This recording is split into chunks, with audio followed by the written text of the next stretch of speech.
Hi, good morning. So myself Kiran Andy. I'm a owner of SDS Buildtech Solutions in the category epoxy waterproofing works. 14 years నుంచి ఇదే field లో నేను ఉన్నానండి. So ఇప్పుడు వచ్చి ఈ సైట్ వచ్చేసి మన మెడికవర్ హాస్పిటల్ పక్కన మన అమ్మ హాస్పిటల్ అన్నమాట. ఇది బిల్డింగ్ మీరు చూస్తున్నారు. సో ఇక్కడికి మనం మెయిన్ పర్పస్ ఎందుకు వచ్చామంటే ఈ బిల్డింగ్ తాలూకా లైఫ్ వచ్చేసి దగ్గర 10 years అన్నమాట. ఈ బిల్డింగ్ తాలూకా లైఫ్ 2 months బ్యాక్ నాకు ఒక కాల్ వచ్చింది. సంపత్ గారు అన్నమాట, ఈ బిల్డింగ్ ఓనర్, హాస్పిటల్ తాలూకా మేనేజ్మెంట్ పర్సన్. అతను వన్ ఆఫ్ మై గివర్ అన్నమాట.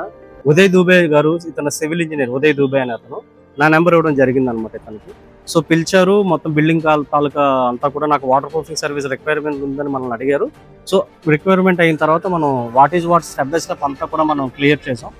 సో ఇక్కడ మనం చేస్తున్న వర్క్స్ ఏంటంటే main services, bathrooms water proofing మనం చేసాం.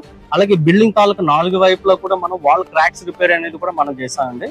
ఈ 2 వర్క్ ఫినిష్ అయిపోయిన తర్వాత లాస్ట్ ఫైనల్లో మనం ఈ టెర్రస్ వాటర్ ప్రూఫింగ్ ని చేయడం జరుగుతుంది సార్. ఈ టెర్రస్ వాటర్ ప్రూఫింగ్ ఏంటంటే కింద ఆల్రెడీ మనకి సీలింగ్ ఉంది. ఆ సీలింగ్ అనేది దెబ్బ తినకుండా ఇన్ ఫ్యూచర్ లో, ఎందుకంటే ఆల్రెడీ ఇక్కడ మనకి కొన్ని క్రాక్స్ అనేవి మనం చూస్తున్నాం. ఇక్కడ చూడండి, ఇది కానీ ఈ క్రాక్స్ కానీ ఇవన్నీ క్రాక్స్. సో ఈ క్రాక్ల ద్వారా మనకి ఇన్సైడ్ వాటర్ అది వెళ్ళిపోయి ఫ్యూచర్ లో ఏంటంటే వాటర్ సీపేజ్ అయ్యి లోపల ఉన్న సీలింగ్ అది కూడా దెబ్బ తినడం అనేది చాలా ప్రాబ్లమేటిక్ గా ఉంటుంది అనమాట. సో అది కాకుండా మనం 10 years వారంటీ తోటి 5 layers అనే సిస్టమ్ అనేది వాటర్ ప్రూఫింగ్ ఒక సర్వీస్ అనేది మనం దీనికి ప్రొవైడింగ్ చేయడం జరుగుతుంది.